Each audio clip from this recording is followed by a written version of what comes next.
থেকে যখন এই স্টেশনে নামি, রাত তখন ঠিক 1টা। যাত্রীদের স্টেশনে নামিয়ে দিয়ে রেলগাড়িটা আবার চলতে লাগলো। সঙ্গে থাকা ব্যাগটা হাতে নিয়ে স্টেশন মাস্টারের রুমের দিকে গেলাম। ভিতরে ঢুকতে দেখি সেখানে একজন লোক বসে আছে। উনি হয়তো স্টেশন মাস্টার। তাকে গিয়ে জিজ্ঞেস করলাম, এখান থেকে জামালপুর কত দূর?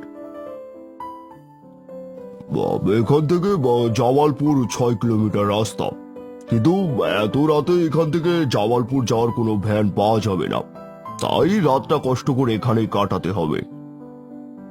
তার সাথে কথা শেষ করে ওই রুম থেকে বের হয়ে গেলাম। বাইরে এসে দেখি চারপাশটা কেমন ফাঁকা ফাঁকা, কোনো মানুষজন নেই। পাশে যাত্রীদের ওয়েটিং রুম।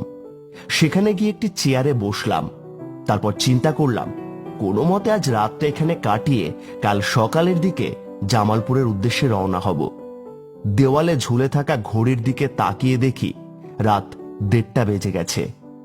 চোখে একটু একটু ঘুম ভাব, তাই চোখ বন্ধ করে বসে রইলাম। হঠাৎ এমন সময় একজন লোক এসে উপস্থিত। এসে বলল, স্যার, কই যাইবেন?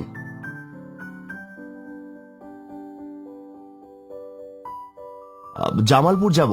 কিন্তু তুমি কে?